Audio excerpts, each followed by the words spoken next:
जय Hind to all students. आज हम कक्षा 8 का हिंदी का पाठ 4 शुरू कर रहे हैं, जिसका नाम है सबके चेहरे खिल उठे। तो चलिए देखते हैं हमारा पाठ। तो चलिए बच्चों शुरू करते हैं हमारा पाठ सबके चेहरे खिल उठे। इस पाठ में कुछ पात्र दे दिए हुए हैं जो आपस में बातें कर रहे हैं। तो चलिए शुरू करते हैं। पहला है जीतू। जीतू एक बच्चा है जो अपने दादाजी से बात कर रहा है। दादाजी, पड़ोस में पुलिस आई है। रामू भैया के काका को अपने साथ ले जा रही है। मुझे डर लग रहा है। ऐसा होता है ना, अचानक जब भी कोई हमारे मोहल्ले में कोई पुलिस वाला आता है तो सबके मन में डर रहता है कि पता नहीं क्यों ले जा रही है, पता नहीं क्या होने वाला है। बच्चे डर जाते हैं इस घटना से। तो चलिए देखते हैं आगे। जीतू दादाजी के पीछे छिप जाता है। दादाजी, डरते नहीं बेटा, पुलिस हमारी रक्षा के लिए है, हमें डरना नहीं चाहिए। दादाजी उसे समझाते हैं कि पुलिस किस लिए होती है। पुलिस तो हमारी रक्षा के लिए होती है। जब भी हमें कोई मुसीबत होती है तो हम सबसे पहले क्या करते हैं, पुलिस को फ़ोन लगाते हैं, है ना। आगे मानवी। पहला पात्र है जीतू, दूसरा दादाजी और फिर मानवी। मानवी एक लड़की का नाम है। दादाजी, रामू भैया बहुत रो रहा है, उसके काका को पुलिस मारेगी तो नहीं? क्या उन्हें जेल में बंद कर देंगे? बच्चे जिज्ञासु होते हैं, वो बार बार प्रश्न पूछते ही रहते हैं अपने बड़ों से जानकारी के लिए। दादाजी, नहीं बेटी, ऐसी बात नहीं है। जब कोई अप्रिय घटना या अपराध हो जाता है तो पुलिस किसी से भी पूछताछ कर सकती है। हर किसी को मारना, पीटना या जेल से में डालना उनका उद्देश्य नहीं होता। ऐसा करना गैरकानूनी है बेटा। ज़रूरी नहीं है कि हर पुलिस सबको मारेगी ही, उन्हें मारपीट ही करेगी।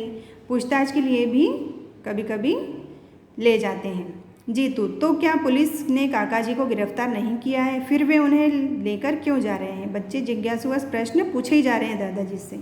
दादाजी, जांच पड़ताल और दोषी लोगों तक पहुंचने के लिए पुलिस को लोगों से पूछताछ करनी पड़ती है।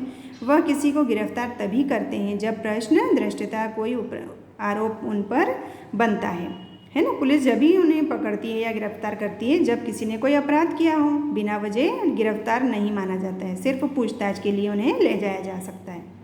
हो सकता है रामू के काका जी को तत्काल ही पुलिस छोड़ दे। पड़ोस में 2 दिन पहले ही जो चोरी हुई थी, उन चोरों को पकड़ना भी तो ज़रूरी है ना। जब भी कोई अप्रिय घटना होती है, चोरी डकैती होती है, तो आसपास के लोगों से पुलिस पूछताछ करती है। जीतू, रामू तो कह रहा है पुलिस वाले उसके घर के सभी लोगों को ले जाएंगे। दादाजी, ऐसी कोई बात नहीं है, हमें पुलिस वालों का सहयोग करना चाहिए। अगर पुलिस वाले ज़बरदस्ती जाती यानी ज़बरदस्ती करें या निर्दोष व्यक्ति को सताए तो इस आशय की शिकायत पुलिस के उच्च अधिकारियों जैसे जिला पुलिस अधीक्षक, डीआईजी, रेंज एवं राज्य के पुलिस महानिदेशक, मानवाधिकार आयोग को की जा सकती है। मानवी, यदि सचमुच काका जी ने ही गलती की है तो? मानवी प्रश्न पूछती है दादाजी से कि अगर सच में ही गलती की होगी तो फिर क्या होगा? दादाजी, तो पुलिस उन्हें अवश्य गिरफ्तार करेगी। मानवी, यह गिरफ्तारी क्या है? वह दादाजी से पूछती है कि यह गिरफ्तारी क्या है। दादाजी, गिरफ्तारी का मतलब पुलिस अपने रिकॉर्ड में लिखते हुए उसे अपनी हिरासत में रखेगी। गिरफ्तार करने के बाद उसे 24 घंटे के भीतर ही न्यायालय में मतलब कोर्ट में प्रस्तुत करेगी। पूछताछ करने और ज़रूरत होने पर न्यायाधीश उसे पुलिस को अपने पास रखने की अनुमति देंगे या फिर उसे जेल भेज देंगे। हो सकता है किसी की जमानत पर उसे छोड़ भी दे। काका जी के विरुद्ध जब तक आरोप सिद्ध नहीं हो जाता तब तक काका जी निर्दोष ही कहलाएंगे, है ना। जब तक भी किसी व्यक्ति पर अपराध सिद्ध नहीं होता जब तक उसे अपराधी नहीं कहना चाहिए। मानवी, काका जी तो बहुत परेशान होंगे, न जाने पुलिस वाले उनके साथ कैसा व्यवहार करेंगे। उन्हें तो अपने बचाव के लिए कुछ समझ में भी नहीं आता होगा। बच्चे चिंता कर रहे हैं, भले ही पड़ोसी है लेकिन चिंता तो होती है। दादाजी, यदि पुलिस वाले उन्हें गिरफ्तार करेंगे तो इसकी सूचना उनके घर वालों को भी अवश्य देंगे। अगर काका जी चाहे तो उनका कोई परिजन या वकील भी पुलिस थाने में उनसे जाकर मिल सकता है। घबराने की कोई बात नहीं। दादाजी बच्चों को समझा रहे हैं। जीतू, क्या आरोप सही होने पर काका जी के साथ मारपीट भी कर सकते हैं? दादाजी, नहीं, ऐसा नहीं कर सकते। हमारे देश में हर इंसान को कुछ मानवाधिकार प्राप्त हैं।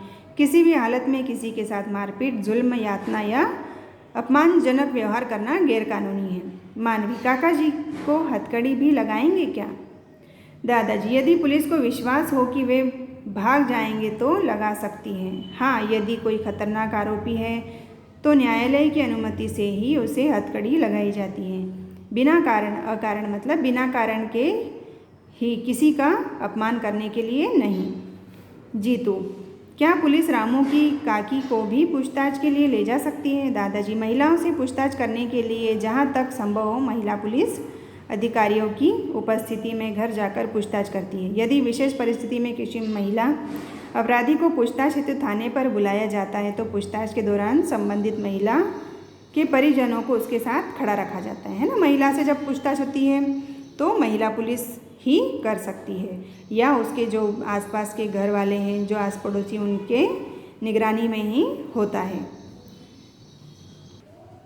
मानवी, क्या महिलाएं भी अपराधी होती हैं? दादाजी, हाँ बेटी, महिलाएं भी अपराधी हो सकती हैं। किसी अपराधी महिला के विरुद्ध अनुसंधान से प्रथम दृष्टता अपराध साबित होने पर उसे सूर्यास्त से पूर्व गिरफ्तार कर तत्काल संबंधित न्यायाधीश के समक्ष प्रस्तुत करना होता है। किसी विशेष परिस्थिति में यदि किसी महिला अपराधी को सूर्यास्त के बाद गिरफ्तार करना पड़े तो गिरफ्तारी के दौरान उसके किसी परिजन को थाने पर मौजूद रखा जाता है ना। इन सब बातों का ध्यान रखा जाता है।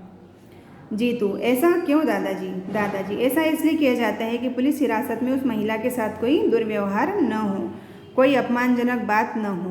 हाँ, एक बात और है कि महिलाओं के साथ कोई अपराध घटित होने पर अथवा महिला उत्पीड़न से संबंधित कोई भी रिपोर्ट थाने पर प्राप्त होने पर उसे तत्काल अनुसंधान कर महिलाओं को उचित संरक्षण एवं कानूनी सहायता प्रदान करना पुलिस का कर्तव्य है।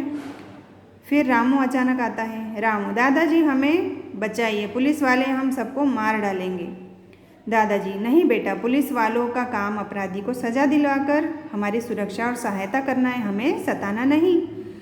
इसी समय रामू के काकाजी और काकी दादाजी के पास आते हैं। काकाजी, दादाजी सत्य कहते हैं, पुलिस वाले हम मुझे केवल पूछताछ के लिए ले गए थे। जब कभी उन्हें आवश्यकता होगी वे मुझे फिर बुला लेंगे, मैं भी उनकी सहायता करूंगा। आखिर अपराधी को दंड दिलाने में उनकी सहायता करना हमारा भी तो कर्तव्य है ना। जब काकाजी आते हैं तो वो सब घटना बताते हैं कि पुलिस मुझे किस लिए ले गई थी, सिर्फ पूछताछ के लिए ले गई थी। अगर हमें पुलिस वालों को कोई जानकारी देना है या पुलिस वाले हमसे कोई महत्वपूर्ण जानकारी चाहते हैं तो वो हमसे पूछताछ करते हैं, तो हमारा भी ये कर्तव्य बनता है कि हमें भी उन्हें सही सही जानकारी देकर उनकी मदद करनी चाहिए। ये हमारा कर्तव्य है। दादाजी, सही है, प्रत्येक नागरिक का यह कर्तव्य है कि वह सामाजिक शांति, सांप्रदायिकता, सद्भावना एवं राष्ट्रीय हित को प्रभावित करने वाली कोई भी महत्वपूर्ण सूचना पुलिस को दे। इसके अलावा सड़क दुर्घटनाओं में दुर्घटनाग्रस्त होने वाले घायलों को निकट के चिकित्सालय मतलब अस्पताल में पहुंचाना एवं पुलिस को सूचना देना भी हमारा नागरिकों का दायित्व है। हमें इस दायित्व को अच्छे से निभाना चाहिए। अगर हमारे आसपास कोई ऐसी दुर्घटनाएं होती है तो उसकी सूचना हमें पुलिस को देनी चाहिए। तुरंत अस्पताल फ़ोन करके एम्बुलेंस बुलाना चाहिए ताकि उसका सही इलाज हो सके और अपराधी को पकड़ा जा सके। ऐसी सूचना एवं सहयोग देने वाले व्यक्ति को साक्ष्य हेतु पुलिस थाने एवं न्यायालय में बुलाने की कोई आवश्यकता नहीं होती। राष्ट्रीय एवं सार्वजनिक संपत्ति, राष्ट्रीय ध्वज इत्यादि की सुरक्षा एवं सम्मान करना, अनुसंधान के दौरान उनकी जानकारी में जो तथ्य है उनके संबंध में सही गवाही देना प्रत्येक नागरिक का कर्तव्य है। फिर जीतू, हम पुलिस विभाग को कैसे सहयोग कर सकते हैं? दादाजी, पुलिस विभाग अपराध पर नियंत्रण रखने के लिए हमसे असामाजिक एवं आपराधिक तत्वों के विरुद्ध कार्यवाही में सकारात्मक सहयोग चाहते हैं।